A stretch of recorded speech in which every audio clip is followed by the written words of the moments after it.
Nama Gilera mungkin tidak sepopuler Ducati atau MV Agusta ketika membicarakan tentang pabrikan sepeda motor asal Italia. Tapi di dunia balap Eropa, Gilera adalah legenda.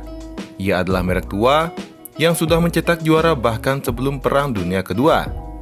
Merek yang pernah membuat motor tercepat di zamannya, dengan mesin dan teknologi yang ditakuti oleh pabrikan lain.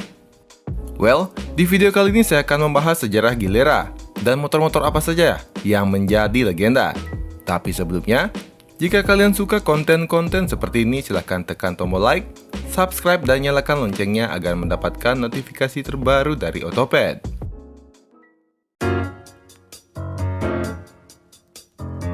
Semua dimulai dari seseorang bernama Giuseppe Gilera. Seperti namanya, Gilera diambil dari nama belakang sang penemu.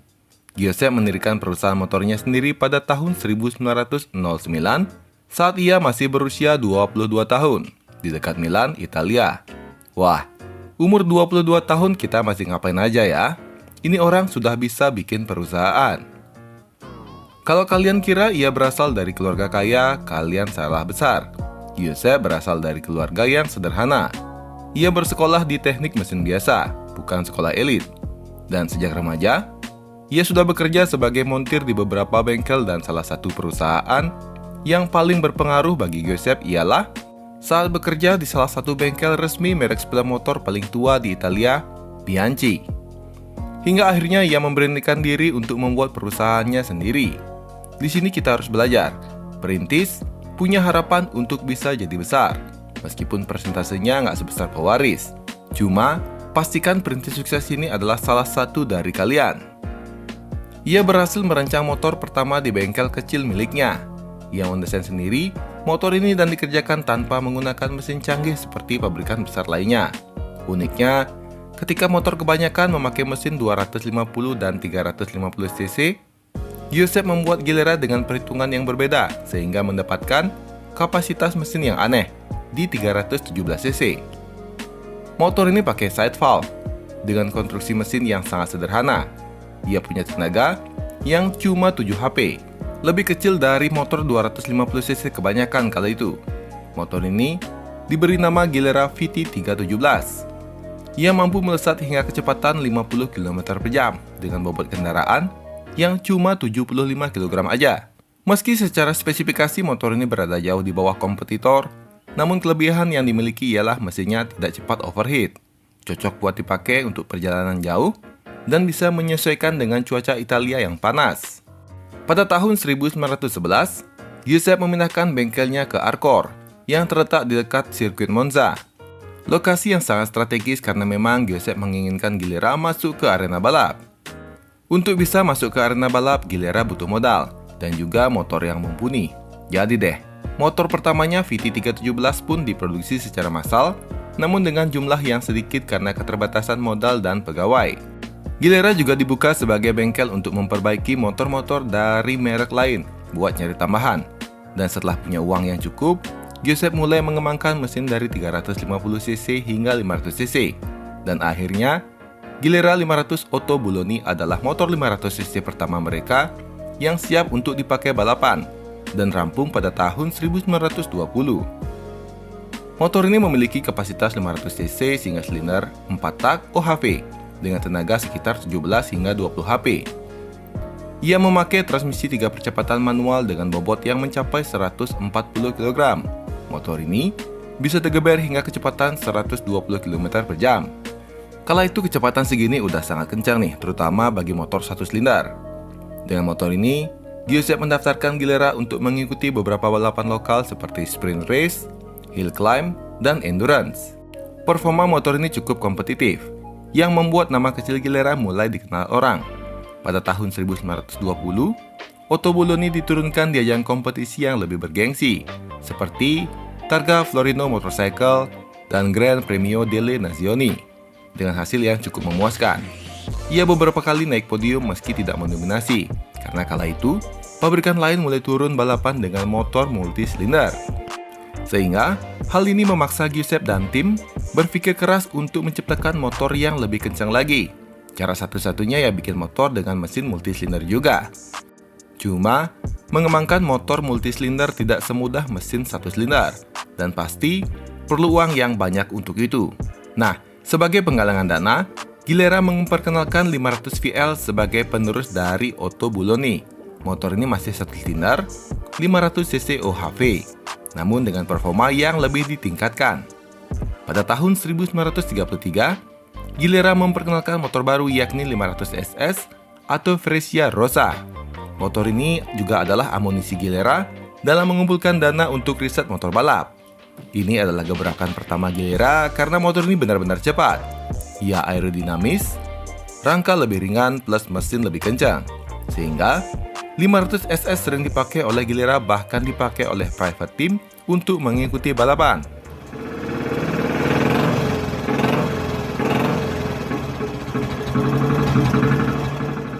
Akhirnya pada tahun 1935, Gilera memperkenalkan sebuah motor revolusioner yang menjadi legenda hingga sampai saat ini. Motor ini diberi nama Gilera Rondin. Nama ini diambil dari nama rangka yang hak produksinya diakuisisi oleh Gilera sebelumnya. Rondin menggunakan mesin 4 silinder segaris, dan tahukah kalian, mesin ini merupakan salah satu mesin 4 silinder transversal atau inline pertama di dunia. Ia sudah DOHC dan pakai pendingin cairan, yang dimana kala itu motor kebanyakan belum ada nih yang pakai radiator. Tenaga motor ini 60 HP dan punya top speed sekitar 200 km per jam. Nah, pengembangan Rondin berlanjut hingga ada masanya Gilera memasangkan sebuah supercharge di motor ini, hingga ia bisa memiliki tenaga di kisaran 85 HP. Rondin dengan supercharge telah memecahkan rekor kecepatan dengan melaju hingga kecepatan 274 km per jam bersama sang pembalap Piero Taruffi. Coba deh kalian bayangkan, tahun 1930-an, ketika motor lain masih berjuang mencapai kecepatan 200 km per jam, Gilera sudah menciptakan monster brutal yang bisa melaju hingga kecepatan 274 km per jam. Teknologi ini terlalu jauh, terlalu berbahaya, dan itulah mengapa setelah perang supercharge dilarang di balapan. Keputusan ini mengakhiri era kecepatan dan teknologi Gilera yang paling gila.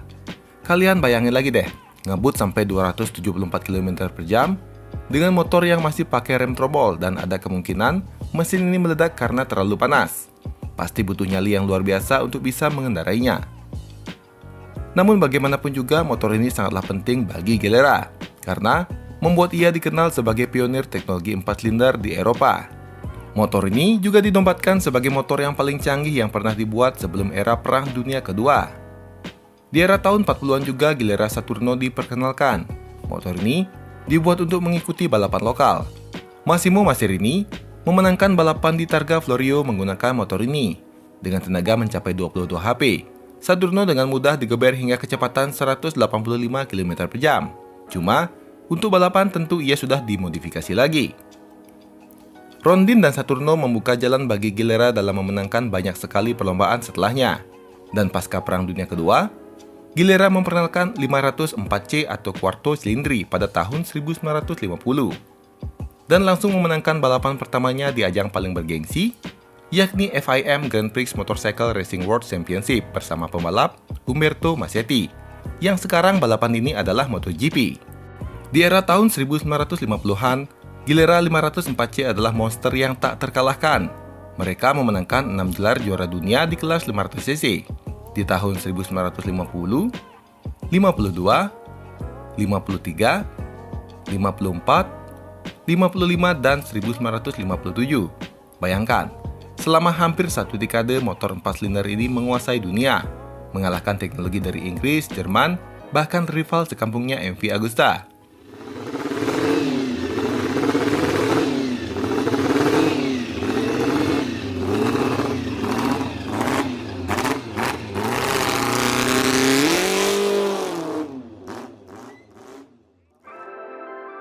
Tapi sayang sekali pada tahun 1957, ketika MV Agusta mulai serius dalam membuat motor balap, Gilera memutuskan mundur dari pagelaran yang membesarkan namanya ketika berada di puncak kejayaan. Alasannya karena biaya balap terlalu mahal. Pengembangan mesin 4 silinder semakin gila-gilaan, sedangkan warga Italia mulai beralih ke mobil murah seperti Fiat 500. Mobil jelas lebih bergengsi, nggak kepanasan dan nggak kehujanan, bisa bawa banyak barang atau penumpang. Pokoknya lebih berguna deh. Dan di saat yang bersamaan, Moto Guzzi dan Mondial juga mengikuti jejak Gilera. Ketiga pabrikan ini melakukan perjanjian agar nantinya tidak ada yang balik lagi ke balapan Grand Prix. Selain itu, Giuseppe juga sudah mulai tua. Perusahaan akhirnya memutuskan untuk fokus ke motor harian yang lebih terjangkau. Motor-motor yang dijual punya kapasitas kecil seperti Gilera 98 Sport dan Gilera 150 Sport buat yang mau lebih bertenaga. Namun meski kedua motor ini lumayan laku, cuma saingannya terlalu banyak. Ducati, Moto Guzzi, Moto Morini, Garelli, dan Benelli membuat persaingan harga yang mengakibatkan margin penjualan terlalu tipis. Ditambah, Giuseppe kan sudah terlalu tua, nggak ada lagi yang meneruskan semangatnya. So, karena Giuseppe ingin nama Gilera tetap ada, ia lantas menjual Gilera pada perusahaan yang sedang gencar-gencarnya ekspansi. Perusahaan yang jualan skuter 2 tak dengan harga murah dan meledak hingga ke seluruh dunia. Kala itu nama Vespa sudah sangat melekat sebagai skuter, dan Piaggio pingin punya motor sport. Akan sangat berisiko jika Piaggio tiba-tiba jualan motor sport. So, cara yang paling mudah ia membeli perusahaan motor sport dan melanjutkannya. Piaggio memilih Gilera karena sudah punya nama besar di dunia, punya gelar juara dunia, punya teknologi 4 tak yang canggih, dan punya jaringan manufaktur yang tinggal dilanjutin aja. So, dalam bisnis, lebih mudah membeli merek yang sudah jadi ketimbang membangun dari nol. Akuisisi akhirnya terjadi pada tahun 1969. Cuma, di tengah jalan Piaggio memutuskan untuk belum mau berjualan motorsport dengan cc besar karena mahal. Dan kembali lagi ke arah bisnis Piaggio yang ingin memperkuat pasar motor komuter. Pada tahun 1970, Gilera memperkenalkan Gilera 50 dan 125. Kala itu motor-motor seperti enduro dan trail sedang naik daun. Dan kedua motor ini punya pasar yang lumayan besar kala itu. Gilera 50 cocok untuk remaja yang sedang belajar naik motor, dan Gilera 125 adalah versi yang lebih kencang untuk lanjutan dari Gilera 50. Kedua motor ini pakai mesin 2 tak, jadi punya akselerasi yang jengat, frame ringan, dan penampilan yang sangat menarik membuat motor ini sebagai penyelamat. Terlebih Gilera 125 yang menjadi salah satu motor terlaris Gilera setelah akuisisi Piaggio. Dan selama periode tahun 70 hingga tahun 80-an, Gilera lebih sering berjualan motor-motor adventure. Dimulai di pertengahan tahun 80-an, Gilera memperkenalkan Dakota, sebuah motor enduro yang populer di Eropa karena kesuksesan rally Paris-Dakar. Motor ini dibuat dengan misi mengembalikan nama Gilera. Dakota pakai teknologi canggih yang jarang sekali ditemukan pada motor sejenis di era ini. Ia pakai mesin 4 tak silinder Dewa C dengan pendingin cairan. Yang kala itu radiator masih dianggap part yang tidak perlu nih untuk motor enduro. Dakota punya tenaga yang badak, baik Dakota 350 dan 500 cc. Di versi 350 cc, punya tenaga di kisaran 39 HP dengan torsi di kisaran 29 Nm. Dan Dakota 500 punya tenaga di 44 HP dengan torsi di kisaran 32 Nm. Dan yang unik dari kedua motor ini ialah mereka sama-sama menggunakan twin karburator Der Orto, yang fungsi dua karburator ini memberikan aliran udara yang lebih besar. Hal tersebut memungkinkan campuran udara dan bahan bakar jauh lebih maksimal. Ia juga bahkan menggunakan kopling basah yang dioperasikan secara hidrolik. Ada pengapian dan starter elektrik buatan Jepang, lantas sudah pakai forget piston. Tahun segitu belum ada nih motor enduro yang pakai teknologi seperti ini. Makanya, duo Dakota adalah legenda di dunia enduro. Di waktu yang bersamaan, masih di pertengahan tahun 80-an, Gilera KK 125 dan KZ 125 adalah jawaban Gilera atas motorsport 125cc 2 tak yang sedang naik daun kala itu. Kedua motor ini menggunakan full fairing dan spesifikasinya sama-sama badass. Bedanya, 125KK punya tenaga di kisaran 27 hingga 28 HP dengan top speed sampai 154 km per jam. Motor ini lebih enak di bawah harian karena posisi riding yang lebih nyaman. Dan varian KZ125 adalah versi yang lebih kencang dengan tenaga mencapai 30 HP dan top speed hingga 160-an km per jam. KZ dijual lebih mahal dengan teknologi dan performa yang lebih superior. Ia menggunakan power valve dengan nama Automatic Power Torque System, yang mirip-mirip lah dengan sistem valve dari Honda dengan RC valve dan Kawasaki dengan Super Kips. Kedua motor ini bersaing dengan NSR 125R, RG 125 Gamma, dan Aprilia AF1 125 dan yang lainnya. Nah, karena mendapatkan perlawanan yang berat dari rivalnya, Gilera lantas menjual beberapa motor 2 tak yang lebih brutal lagi. Yang pertama ialah Gilera SP01125 yang dijual pada tahun 88. Motor ini adalah motor sport flagship 125 pertama Gilera yang benar-benar dibangun untuk mendominasi balapan nasional Italia. Bentuk motor ini sangatlah sporty. Targetnya adalah untuk mengalahkan dominasi dari Aprilia dan Cagiva di kejuaraan dan penjualan. Ya, pakai power valve, tenaga hingga 30 HP, dan bobot basah atau full bensinnya cuma 130 kg. Ini sedikit lebih ringan ketimbang Yamaha Fiction. Dengan bobot ringan, sasis twin spar yang rigid, bentuk aerodinamis, motor ini adalah sebuah ancaman bagi pabrikan lain. Dan ia dengan mudah bisa digeber hingga kecepatan 165 km per jam.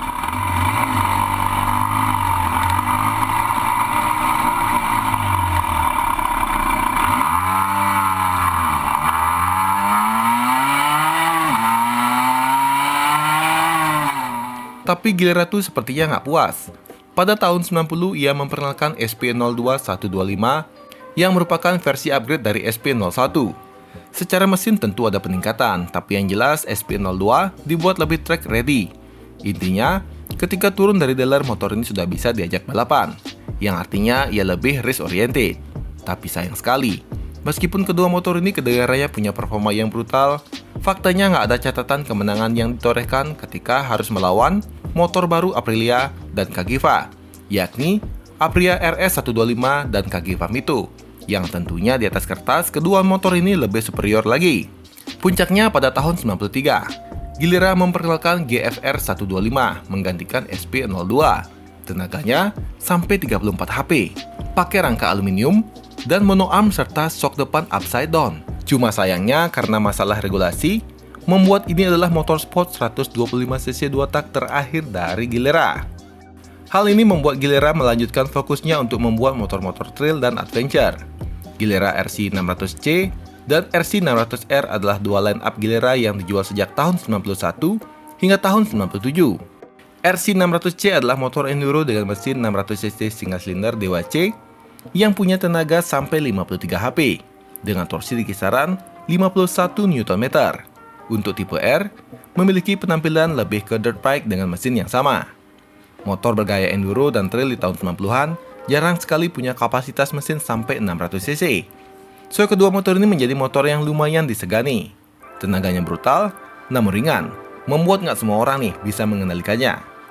Pada tahun 2002, Gilera pernah memperkenalkan sebuah prototipe motor sport 600cc dengan nama Gilera 600 Super Sport. Dulu, diperkenalkan Piaggio dengan tajuk kebangkitan Gilera Sport. Mesinnya 4 silinder, dengan tenaga yang konon di kisaran 115 HP. Tapi sayang sekali, motor ini nggak pernah sampai ke tahap produksi massal. Padahal ini sebenarnya bisa jadi momentum kebangkitan Gilera di dunia sport bike.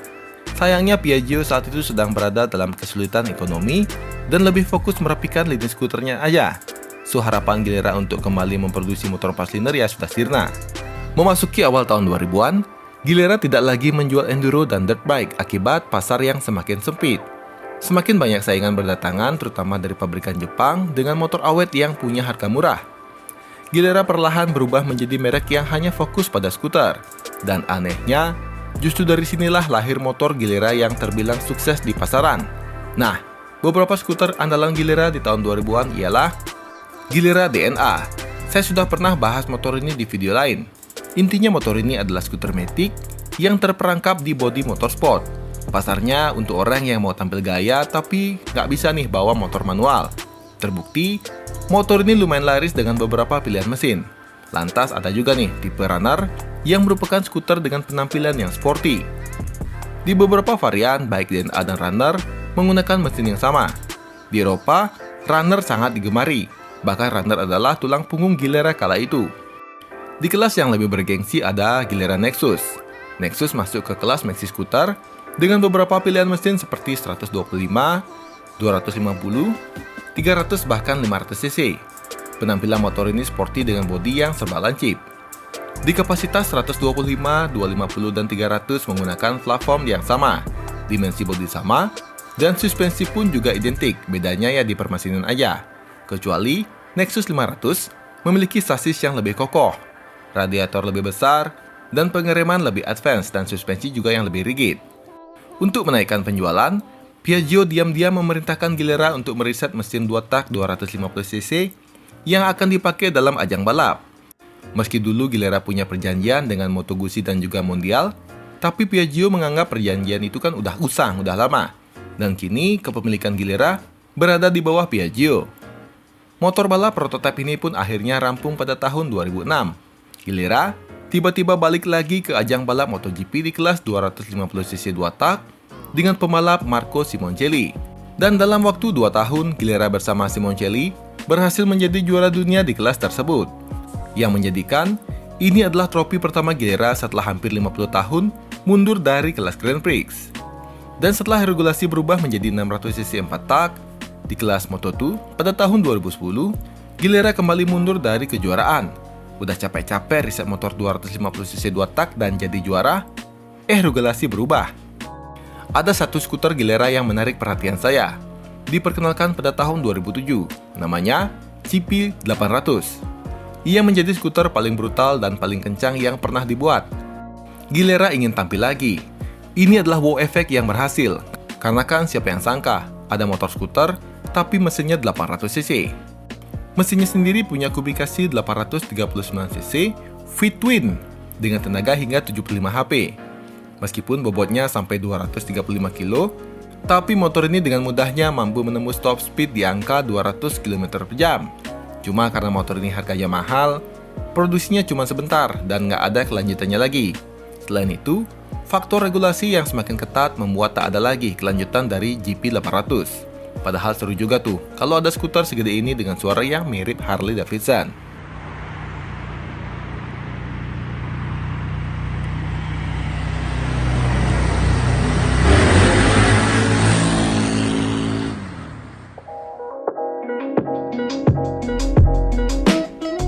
Nah, Gilera terakhir adalah Voce 500 yang dijual sejak tahun 2012 sampai tahun 2017. Dengan penjualan total yang buruk, plus Gilera yang kehilangan identitasnya membuat Piaggio memutuskan tidak lagi melanjutkan Gilera dalam membuat sepeda motor. Dan semenjak saat itu, nama Gilera hanya berada di bawah logo Piaggio. Piaggio tidak butuh banyak merek. Ia sudah punya Vespa yang melambangkan lifestyle, Aprilia sebagai divisi motorsport, Moto Guzzi untuk motor retro dan juga touring, dan Piaggio sendiri sebagai produsen skuter yang lebih umum. Sangat disayangkan, pabrikan yang sudah berumur lebih dari 100 tahun ini harus kehilangan identitas utamanya. Namun, warisan teknologi 6 gelar juara dunia Grand Prix mereka tetap abadi. Gilera membuktikan bahwa bengkel kecil pun bisa menciptakan monster tercepat di jalanan. Nah, sekian video kali ini mengenai sejarah pabrikan Gilera. Mohon maaf nih jika ada salah pengucapan atau mungkin informasi yang kurang sesuai. Sampai jumpa di video selanjutnya. Terima kasih.